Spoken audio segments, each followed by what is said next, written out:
नमस्कार, खबर उत्तराखंड में आप सभी का स्वागत है। मैं हूं आपके साथ सृष्टि शुक्ला। रुक कर लेते खबरों का। प्रदेश के पूर्व मुख्यमंत्री त्रिवेंद्र सिंह रावत ने कहा कि प्रदेश में भर्ती घोटाला चिंता का विषय है, क्योंकि इससे मेहनत करने वाले छात्र छात्राओं पर सीधा असर होता है।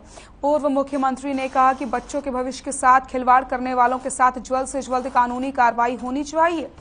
इसी के साथ उन्होंने ऋषिपर्णा परियोजना के बारे में कहा कि अपने मुख्यमंत्री काल में उन्होंने इसकी डीपीआर बनाई थी जो चल रही है, और उसके लिए 21 लोगों का तकनीकी स्टाफ को भी नियुक्ति की गई थी।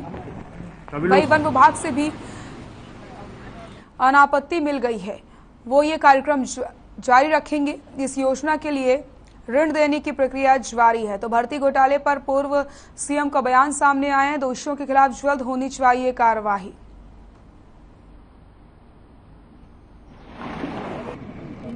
हमारे जो सुयोग्य बच्चे हैं और कुछ शॉर्टकट चलने वाले लोग, कुछ रिश्वतखोर लोग हमारी उस एजेंसी को कहीं ना कहीं प्रभावित कर रहे हैं, उसके बारे में विचार करने की आवश्यकता है। क्योंकि पिछला जो रिदम था जब कांग्रेस का, उस समय भी जब मैं सीएम बना था, उस समय भी इस तरह का घोटाला पकड़ में आया था।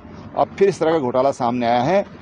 और मुझे ध्यान है कि उत्तर प्रदेश में भी एक बार बहुत पहले अधीनस्थ सेवा चयन आयोग। खबर हल्द्वानी के विकास खंड भीमताल से है, जहां मंडल आयुक्त दीपक रावत ने वचनढूंगा में निरीक्षण किया है। दीपक रावत ने खड़ी चढ़ाई करके पैदल चलकर भूवैज्ञानिक वन लोनीवी के अधिकारियों के साथ निरीक्षण किया। इस दौरान उन्होंने अधिकारियों को भी निर्देश दिए। साथ ही मंडल आयुक्त दीपक रावत ने भूवैज्ञानिकों को सर्वे करने के लिए कहा है।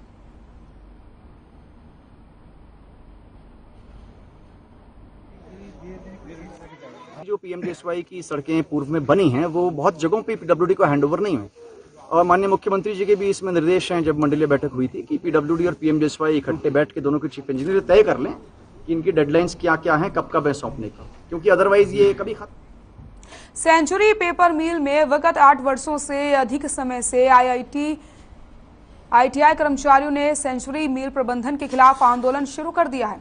आज सेंचुरी पेपर मिल के श्रमिकों ने शहीद स्मारक पर धरना प्रदर्शन करते हुए सेंचुरी पेपर मिल के खिलाफ जमकर नारेबाजी की। इस दौरान श्रमिकों के समर्थन में पहुंचे ग्राम प्रधान शंकर जोशी ने कहा कि सेंचुरी प्रबंधन क्षेत्र के युवाओं को वर्षों काम कराने के बाद अचानक फैक्ट्री से बाहर कर देता है, जिससे शिक्षित श्रमिक आज वह आंदोलन करने का विवश हो चुके हैं। उन्होंने कहा कि यदि सेंचुरी प्रबंधन हमारी मांगों पर अमल नहीं करता तो आज सांकेतिक धरने के बाद क्रमिक अनशन करेंगे, उसके बाद आमरण अनशन करेंगे। यदि उसके बाद भी सेंचुरी प्रबंधन मनमानी करती है तो आत्मदाह जैसे घातक कदम उठाने के लिए बाध्य हो जाएंगे।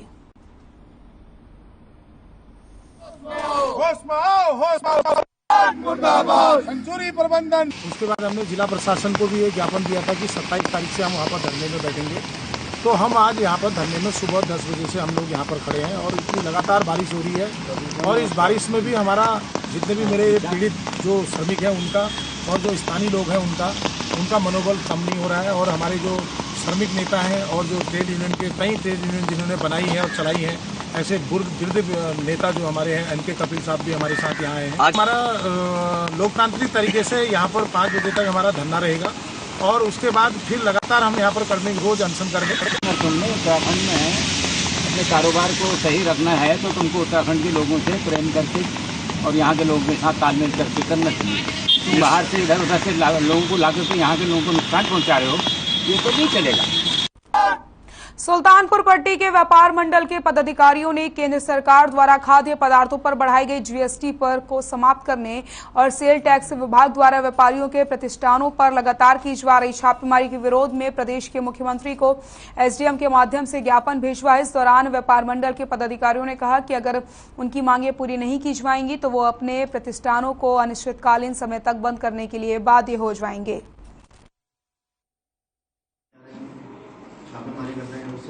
इसमें मांग पूरे उत्तराखंड में ही उठ रही है इस समय, और जो केंद्र सरकार द्वारा दाल, चावल, आटे पर जो जीएसटी बढ़ाई गई है, इससे गरीब जनता पर बहुत भारी बोझ पड़ रहा है। व्यापारियों में भी आक्रोश है, ये हमने अपने ज्ञापन में दिया है। और दूसरा, सेल टैक्स अधिकारियों द्वारा जो व्यापारियों के प्रतिष्ठानों पर छापेमारी करी जा रही है, इससे व्यापारी बहुत यमुना नदी में देव मेलों की पौराणिक काल से ही अनोखी परंपरा है। घाटी के अलग अलग हिस्सों में अपने आराध्य देव के नाम से सावन के महीने से ज्वातर के रूप में मनाते हैं। नौगांव और पुरोला ब्लॉक के 65 गांव के ईष्ट देव रुद्रेश्वर महाराज इस सावन के महीने में अलग अलग गांवों में भ्रमण करके अपने भक्तों को दर्शन देकर आशीर्वाद देते हैं। घाटी के सुनारा गांव में भी देवता की डोली पहुंचते ही ग्रामीण काफी उत्साहित होकर खूब झूम रहे हैं। गांव की महिलाओं ने गांव में देव डोली पहुंचते ही रुद्रेश्वर महाराज का धूप अगरबत्ती व पुष्पमालाओं के साथ देवता का स्वागत किया है और सामूहिक चौरी व चौक पर देवता की डोली के साथ जमकर रवई के लोक नृत्य की शानदार प्रस्तुति दी है। 13 जुलाई को आराध्य देव रुद्रेश्वर महाराज अपने तिया गांव से बाहर निकलकर क्षेत्र भ्रमण पर हैं। इस बार देवता की डोली मुंगनस्ती क्षेत्र के 2 दर्जन से ज्यादा गांवों में के भ्रमण पर है। इस दौरान इन सभी गांवों में भव्य मेलों का आयोजन किया जाता है।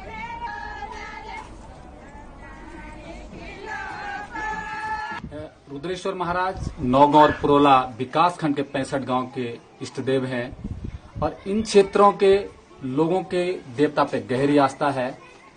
और सुनारा गांव में तो रुद्रेश्वर महाराज की हर तीसरे वर्ष यह मेला होता है, जिसमें लोगों की रुद्रेश्वर महाराज के प्रति बहुत ही गहरी आस्था है। मेले में दूर दराज जो ब्याही हुई स्त्रियां हैं, महिलाएं हैं, रूहिणी देहणी हैं, वे आना नहीं भूलते। पुरोला विकासखंड के पूरे 65 गांव के इष्ट देवता हैं और ये मेला हमारे गांव में हर तीसरे साल में आता है। और हमारी जो ढांटुनियां होती हैं, इस मेले की खास रौनक होती है। और इस मेले की खास बात ये भी होती है कि इस मेले में सभी लोग, चाहे बहू और सासू और ढांटुनियां हो, सभी लोग अपने पुराने लिबास, अपने ट्रेडिशनल ड्रेस पे उत्तराखंड परिवहन निगम का टनकपुर बस स्टैंड सरकार की बेरुखी के चलते बदहाल होता जा रहा है। प्रदेश में लगातार हो रही बारिश के चलते बस स्टैंड में इन दिनों चारों तरफ बरसाती गंदा पानी भरा हुआ है, जिसकी निकासी न होने के कारण अब मच्छरों के पैदा होने की स्थिति उत्पन्न होती जा रही है। इसी के साथ बसों में सफर करने वाले यात्रियों एवं बस चालकों को काफी दिक्कतों का सामना करना पड़ता है। बस स्टेशन की बदहाली के बारे में बताते हुए गाड़ी चालक भवान सिंह ने कहा कि यहां जल भराव के कारण हमें जूते चप्पल उतार कर हाथों में पकड़कर ड्यूटी पर आना पड़ता है, लेकिन इसके बावजूद भी पानी की निकासी के प्रबंध नहीं किए जा रहे हैं।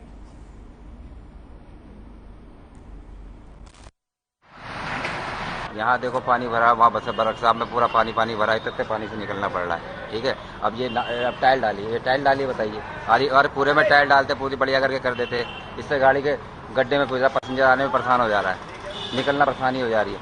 ये पहले तो इसी टाइल लगाया जाए, इसमें पानी भरा जाए। हमारे ऑफिस आने के लिए भी बड़ी परेशानी है, इसमें गाड़ी लग जाती है तो फिर पानी से जूते वूते खोल के भी अंदर आते हैं हम। नहीं तो आना जैसा ही नहीं है।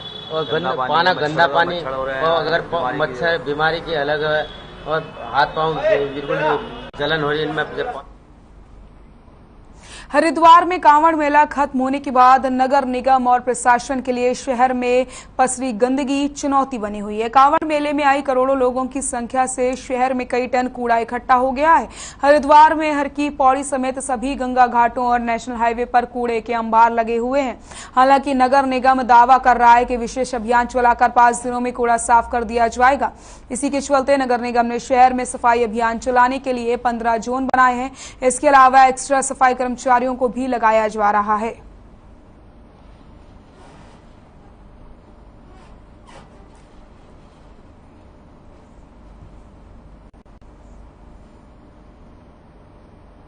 चल रहा है, चालू अवस्था में है, तो उसी में हम लोग साइंटिफिकली सारा कूड़ा लेके जा रहे हैं, उसको पूरा प्रोसेस करेंगे हम लोग।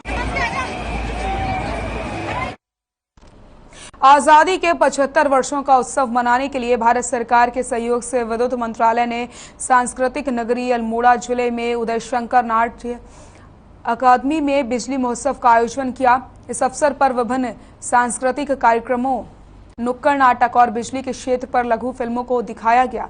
आगामी 25 अगस्त से 30 अगस्त तक उत्तराखंड के सभी जनपदों में इस कार्यक्रम का आयोजन किया जाएगा।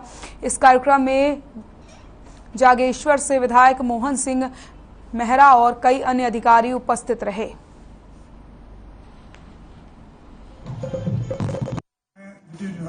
बधाई का पात्र है। ये अमृत महोत्सव पूरे भारत में मनाया जा रहा है। मैं तो मोदी जी को बहुत बहुत धन्यवाद देना चाहता हूँ। और ये कार्यक्रम हमारा बल्कि आज गांव में कायाकल्प जो हम सोच नहीं सकते, जो हमने देखा ही नहीं। गांव से अलावा गांव में तो बिजली है ही है, गांव से 2-2 किलोमीटर दूर जाकर के जो हमारे गांव हैं वो एक के घर भी हमारा आज रोशन हो चुका है। 75 साल जब पूरे हुए उसके उपलक्ष्य में आज़ादी का अमृत महोत्सव 25 जुलाई से 30 जुलाई के बीच रखा जा रहा है। हम लोग पूरे उत्तराखंड में और यूपी के लगभग 36 डिस्ट्रिक्ट हैं जिसको हम लोग कवर कर रहे हैं। इसका मुख्य उद्देश्य ये है कि हम बिजली के क्षेत्र में जैसे सौभाग्य योजना या दीन दयाल उपाध्याय ग्रामीण विकास योजना उसके तहत क्या क्या फैसिलिटी दी, और आज हम ये बताना चाह रहे हैं कि हम ये हाइड्रो या उसकी से ज्यादा सोलर की तरफ अपना रूप। अल्मोड़ा जिले के पाड़ेखोला में इन दिनों लगातार तेंदुए और जंगली जानवरों की आवाजाही से लोग दहशत में जीने को मजबूर हैं। इससे पहले भी पाड़ेखोला मोहल्ले में तेंदुए द्वारा पालतू कुत्तों को निवाला बनाया जा चुका है और साथ इलाके में तेंदुए का शावक भी देखने को मिला था। स्थानीय लोगों ने वन विभाग से जल्द ही तेंदुए को पकड़ने की मांग करी है।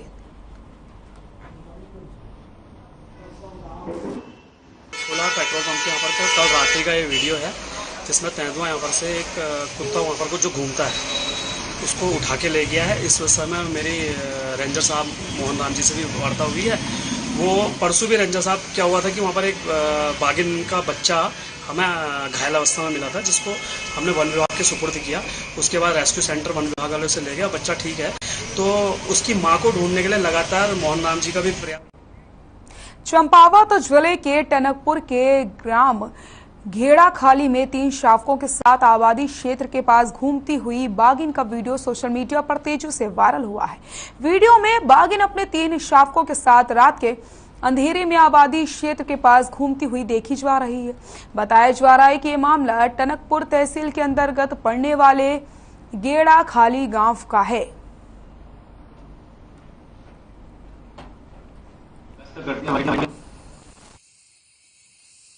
उसको अभी तक तो ऐसी कोई मतलब बागिन 3 शावकों के साथ घूमते हुए नहीं मिली। और वैसे एहतियात के तौर पे मैंने वहां पर रात्रि गश्त बढ़ा दी है गेंडा खाली में उसमें, और उसके बराबर हमारे द्वारा गश्त की जा रही है और इसकी ये वीडियो की जांच करी जाएगी। मैं अपने उच्च अधिकारियों को भी। ऊधम सिंह नगर जिले के खटीमा में रुक रुक करके हो रही बरसात के कारण एक बड़ा हादसा हो गया जब पीलीभीत रोड पर निर्माणाधीन भवन का लेंटर गिर गया जिसमें 2 मजदूर फंस गए। लेंटर गिरने की सूचना मिलते ही पुलिस घटनास्थल पर पहुंची और घायलों को इलाज के लिए अस्पताल में भर्ती कराया। उनका इलाज जारी है।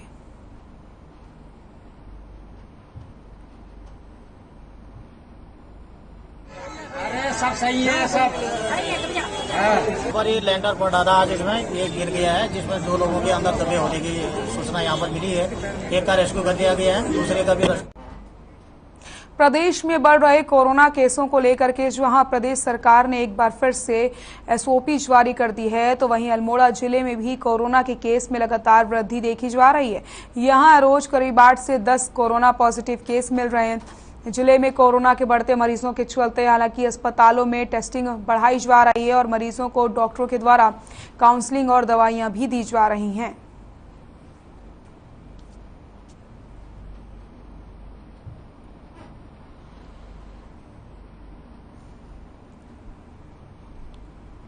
तो जिले में कोरोना का ग्राफ लगातार बढ़ता चला जा रहा है। ऐसे में लोगों से अपील की जा रही है कि कोरोना गाइडलाइंस का पालन किया जाए।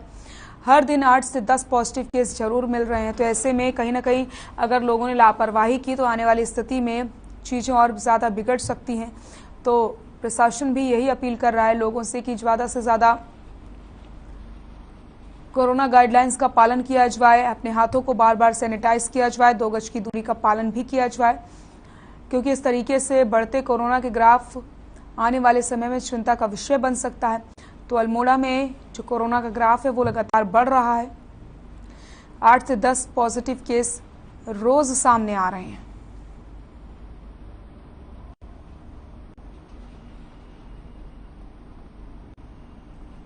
जिले में कोरोना का जो खतरा है वो बढ़ता चला जा रहा है। ऐसे में प्रशासन भी यही अपील कर रहा है कि कोरोना गाइडलाइंस का पालन किया जाए और लोगों को भी यहाँ पर जागरूक करने का प्रयास किया जा रहा है। स्वास्थ्य विभाग की तरफ से लोगों को दवाइयां वितरित की जा रही हैं।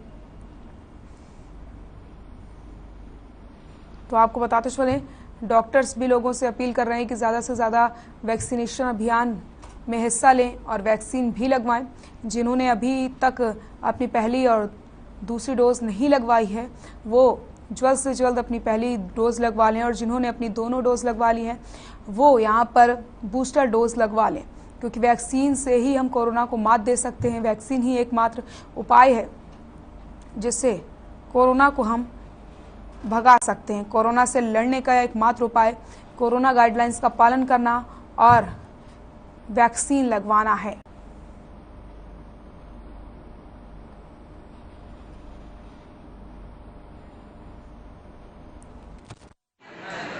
ये है कि संक्रमण तो फैल रहा है, क्योंकि जिस हिसाब से हम पहले देख रहे थे बीच में इसका ट्रांसमिशन रेट कम हो गया था अब, लेकिन यह है कि नंबर ऑफ केसेस जो है बढ़ने लगे हैं। मिड ऑफ जुलाई से हम देखें तो डेली हमारे पास 8 से 10 केसेस आ रहे हैं, जिनको हालांकि कोई ज़्यादा सिक नहीं है, जो सिक केसेस हैं वो कम है, मैक्सिमम जो है माइल्ड सिम्टम वाले हैं, लेकिन केसेस में तो वृद्धि। और सीधे आपको ले चलते हैं देहरादून, जहां पर मुख्यमंत्री पुष्कर सिंह धामी वृक्षारोपण कार्यक्रम में पहुंचे और ऐसे में वो क्या कुछ कह रहे हैं वो भी सुनवाते हैं। भारत माता की, भारत माता की, भारत माता की। वृक्षारोपण हरेला पूरे मास का जो हम लोगों ने तय किया है उसी की श्रृंखला में यहाँ पर आयोजित वृक्षारोपण कार्यक्रम में अभी आप लोग जिनको सुन रहे थे, उत्तराखंड सरकार के शहरी विकास एवं वित्त विभाग के मंत्री आदरणीय प्रेमचंद अग्रवाल जी, और जिन्होंने इन सब का संयोजन किया है और पूरे महानगर में विभिन्न स्थानों पर, पहले देहरादून महानगर की प्रत्येक विधानसभा में और उसके बाद प्रत्येक वार्ड में इस प्रकार के कार्यक्रम आयोजित करने का संकल्प लिया है। ऐसे देहरादून शहर के मेयर आदरणीय सुनील उनियाल गामा जी, हमारे राजपुर क्षेत्र के लोकप्रिय विधायक हमारे वरिष्ठ नेता आदरणीय खजानदास जी, कैंट क्षेत्र की लोकप्रिय विधायिका आदरणीय सविता कपूर जी, भारतीय जनता पार्टी देहरादून महानगर के अध्यक्ष आदरणीय सीताराम भट्ट जी, हमारे कमिश्नर गढ़वाल श्री सुशील जी,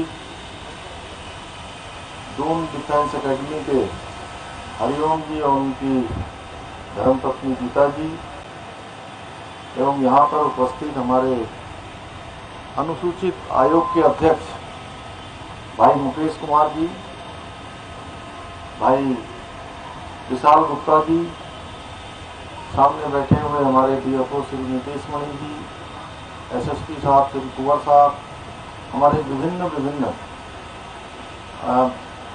सभी जगह से आए हुए सभी सभासदगण, सभी हमारे पदाधिकारीगण, भारतीय जनता पार्टी महानगर के महामंत्री भाई रतन चौहान जी, एवं उनमें नाम रूप में समझता हूँ अमिता बहन जी और नंदिनी जी, मैं सबको जानता हूँ वैसे, तो बड़ा लंबा हो जाएगा, इसलिए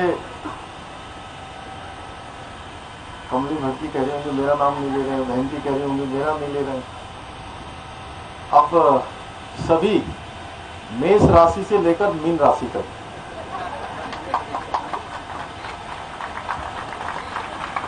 सभी यहाँ पर आए हुए हमारे,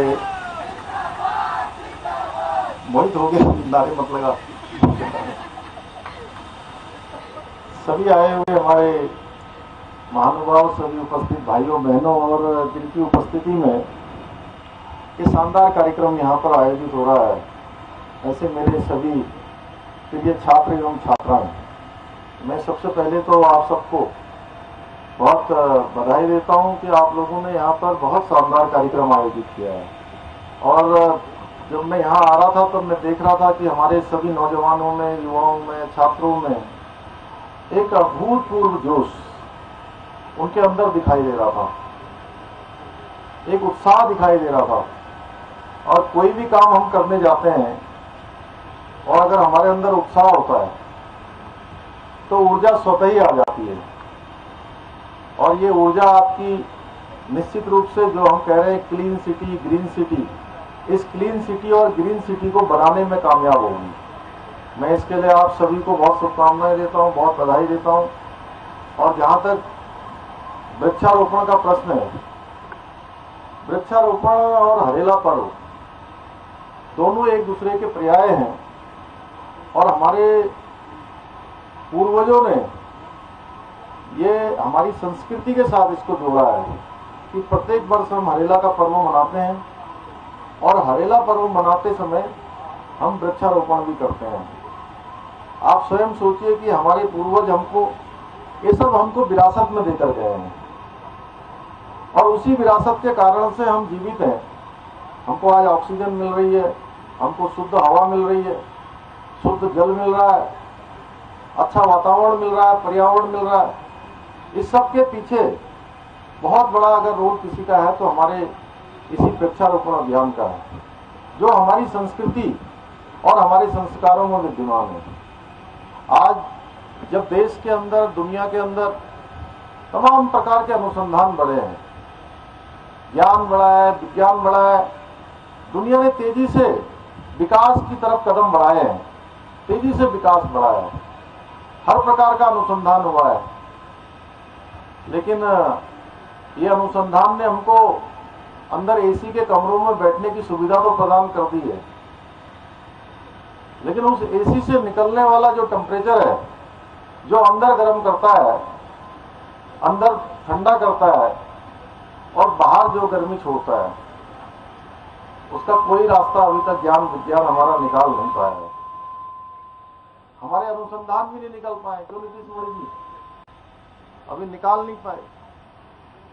अब इसमें भी हमको रास्ता खोजना है तो एक ही रास्ता है कि हम पर्यावरण का संरक्षण करें, पौधों का रोपण करें, जल का संरक्षण करें। कैसे हम शुद्ध वायुमंडल को बनाने में अपना योगदान दें, उसका यही रास्ता है कि अधिक से अधिक मात्रा में हम वृक्षारोपण करें। अभी पिछले दिनों हमने देखा होगा, जब कोरोना महामारी आई थी तो जब सारे के सारे स्रोत हमारे बंद हो गए, ऑक्सीजन का सिलेंडर कितने में बिक रहा था, ये हमारे सबके सामने है। और बिक रहा था, मिल भी नहीं रहा था, लाइन लगानी पड़ रही थी, सिफारिश लगानी पड़ रही थी, लेकिन उसके बावजूद भी जो है वो मिल नहीं पा रहा था। और वो ऑक्सीजन के सिलेंडर की कीमत कितनी होती थी भाई साहब उस समय?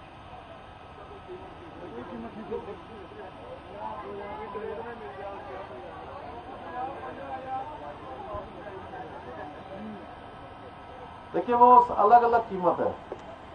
और मैं भी पिछले दिनों एक कार्यक्रम में और गया था इनके वन विभाग के, तब भी मैंने वहां कहा कि एक व्यक्ति अपने जीवन में, हम उस सिलेंडर से मुझे याद आया कि पूरे जीवन भर जितनी ऑक्सीजन लेता है, अगर उसको हम कीमत में जोड़े तो कई करोड़ों में होगी। जो हमारे संस्कारों ने, हमारी प्रकृति ने, हमारे इन पेड़ पौधों ने, हमारे इस वायुमंडल ने हमको मुफ्त में उपलब्ध करा रखा है। तो जब हमको इतनी सारी चीजें विरासत में मिली हुई हैं, हमारी संस्कृति ने, हमारी प्रकृति ने हमको जब ये सब उपलब्ध करा रखा है, तो क्या हमारा भी कुछ योगदान बनता है क्या? ये धरा हमको सब कुछ दे रही है, ये पृथ्वी हमको सब कुछ दे रहा है, ये आकाश हमको सब कुछ दे रहा है, ये वायुमंडल हमको सब कुछ दे रहा है, तो हम क्या दे सकते हैं? हमारा इसमें क्या योगदान हो सकता है? ये प्रश्न हम सबको अपने से पूछना चाहिए कभी, और अकेले में शांत होकर जब हम ये प्रश्न अपने आप से पूछेंगे कि इतनी सारी चीजें हमको प्रकृति प्रदत्त यानी कि प्रकृति ने हमको दे रखा है, तो हम इस प्रकृति को क्या लौटा सकते हैं या हम इसमें क्या योगदान कर सकते हैं।